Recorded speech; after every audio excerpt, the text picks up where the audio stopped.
Hey friends, today we are, just going to do a quick little video on this Arctic Cat M8 here. So, I finished the job yesterday, but I was going online and seeing if I could find anything for my specific application, and there wasn't really any info. So, I figured I'd make a quick video here. So I wanted to find out how to change the recoil on my M8. Look at that, just clears. So this one's got a turbo kit on it, and that was the thing that intimidated me. I was like, how complicated is this crap gonna be? Well, it actually wasn't bad at all. I mean, the first basic step is, of course, take the plastic off. Yours might have a pin in there, mine does not. Anyway, pull the pin out here and then pop this apart there. Pretty simple. It's hooked into the bottom there, and then I pulled my side panel off. Of course, this is all going to be different from factory. This might help somebody who doesn't have a turbo kit, because the exhaust would just run down there, I imagine, be just a big old pipe. But anyway, with my turbo kit, I had to take off that one bolt down there, and then I just unplugged my AFR here, my O2 sensor for my wideband. And anyway, disconnect charge pipes, of course, there and there. I actually just twisted it off, laid it aside. I didn't even have to take the lines off. I just laid it over there. And then I think there's, yeah, so you got your pin here, but I'd probably do that last. Make sure that's all off, and then it seats down in there. There's a rubber bushing like that one that it sits in, way down there. It's hard to tell with my terrible, dirty phone case, but anyway. And then once I had that all off here, I took this off. These are 13s, I believe. And then these are 14s, I believe. Now keep in mind, there's double springs here, just single springs here. Keep all your hardware separate. I did a little video before I took it apart just to make sure I was safe. Double springs here, washers, nuts. Take all those off. This clamps together here. There's 4 of those, of course. This one might be kind of hard to get at without a wobbler or universal, whatever you want to call it. And then same thing here. Once I had the exhaust off, pop that apart. Had to wiggle it a bit here because it had been on there for a while, I guess. And then carefully take it off. Again, I left my O2 sensor on there. I just tilted it aside a little bit. And then, once you had that out of the way, charge pipe off, there's another line, the boost line here, goes to the bottom there. And then I just disconnected that down there very carefully. And then just take the charge line off. Again, you might twist it a little bit. Pull it off. Now remember, when you put it back on, you want to make sure you twist it in a way that it's not going to be sitting on there, because when I first put it on, I didn't have it twisted in there right, and then it was laying on there when I tightened it up. So I tilted it up a little bit, and then I tightened it down, and that worked perfect. See, now it's nice and out of the way.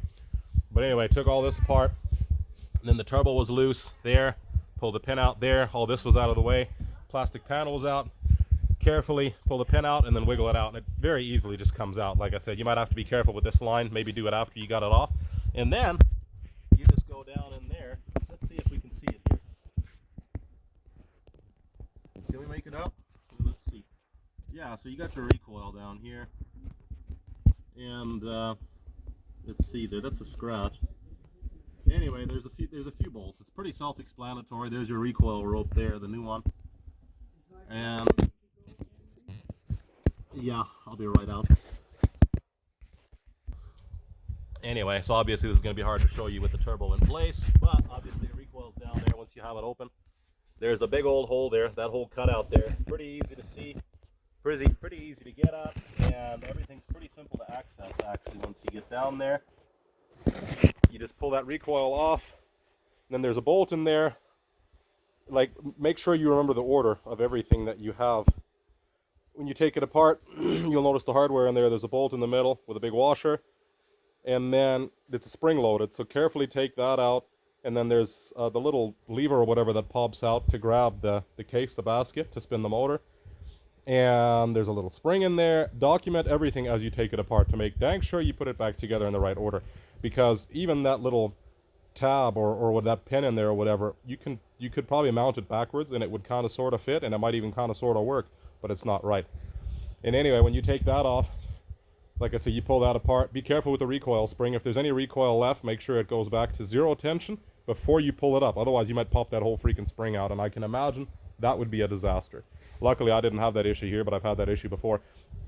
And then you'll see it. Like I said, just document everything, take it apart, make sure you roll the recoil rope up the right way. You'll figure it out. Orientation. You can see the way the spring has a hook in there, and of course it has to catch and twist with that. And you'll see it. Make sure you roll the rope up the right way.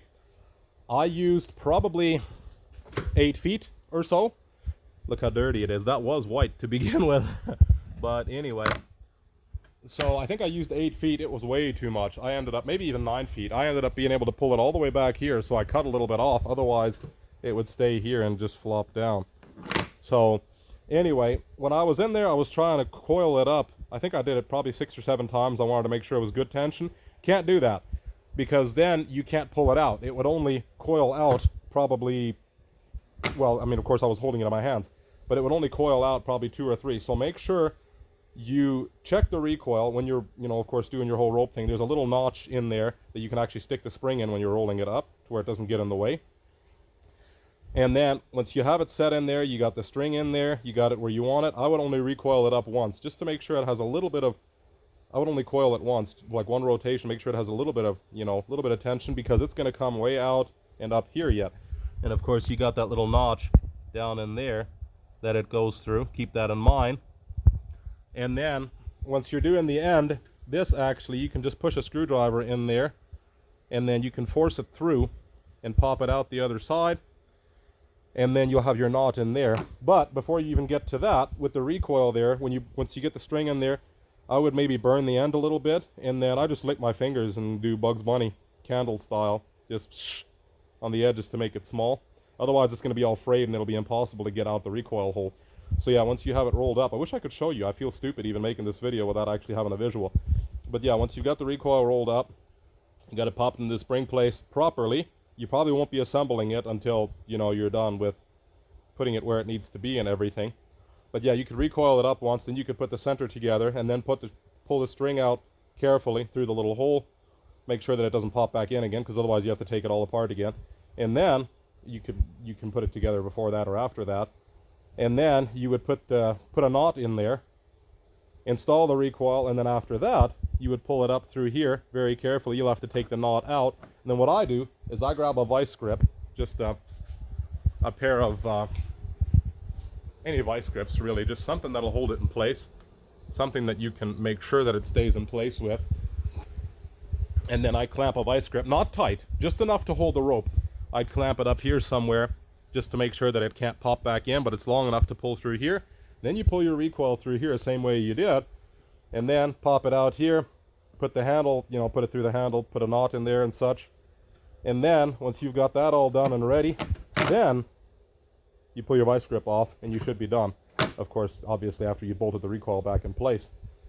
And yeah, like I said, this is all very vague. I think a lot of the other stuff is pretty self-explanatory. I didn't have any issues with it. So if you have any particular questions, feel free to ask. I should have taken pictures and videos yesterday, but I was in a hurry and preoccupied. But anyway, yeah, like I said, you pull it out. Now, if you find, again, make sure you practice pulling the recoil out as far as the rope will allow, so that you don't all of a sudden end up with it binding or anything like that, because that's the issue I had the first 2 times. I had coiled it up too much, and then I had enough string around there to where it would actually bind in there because there was too much string, which was well, it worked better to put it together that way, but that was probably 8 or 9 feet of string.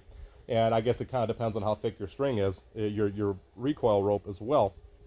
But anyway, it would only come out, like I said, a foot or 2. So make sure it pulls all the way out to the knot on the recoil so that it'll work properly when you put it together. And then, like I said, I put it in, and yeah, when you're done, everything should coil all the way out properly, at least to about, oh, maybe not there, because who's ever going to pull it out that far to pull start it. But I mean, you can see that's lots, and works as it should. And then of course I just reassembled everything again. Make sure you remember to plug everything in again. Turbo line down there if you've got it. Another little side note, I did end up going ahead and checking my turbo oil as well a little bit. I don't really know the proper process to check the turbo oil, but it looked like I had to pull this off. This is an OVS turbo kit. That's a Dynatech pipe, I guess. OVS turbo kit with an Aerocharger turbo. Somewhere there's a tag on here or something. Anyway, there was 2 Allen keys in behind the filter housing. One, I assume maybe you gotta clock it to where one's on the top and one's on the side, maybe, as opposed to the bottom. And then I assume maybe it's halfway full. It goes to the halfway mark and then it comes out, because there's a vent on the side one there, I believe. There's a little hole through the middle of that Allen key. So I assume if it's fuller than that, or it has to vent, it would come out of that hole. And then, yeah, I don't know exactly how to explain it. I don't know how much oil is supposed to be in there. I did add a little bit because it looked like a little bit had come out. So I put in maybe another, I don't know, half an ounce or something like that. Not much, because I've never had any issues with this kit. I would have changed the turbo oil, but this is not a turbo oil change video. Just to be very, very clear, there it is. This is just more so a video for the recoil, but if you know how to check your turbo oil, obviously that'd be an ideal time to do it. So, very vague. Somebody wants to bash me for this terrible video, feel free to do so in the comments. If you have any questions, concerns, or anything of that sort, feel free to let me know. And like I said, it was a pretty straightforward process. It was very daunting at first. I didn't really want to tackle it, but I'm glad I did. It really wasn't that bad a job. Shouldn't take more than, honestly, if you're pretty quick about it, probably an hour or so. Maybe 3 if you're terribly slow like me. But hope this video helps somebody. And as always, may God bless you.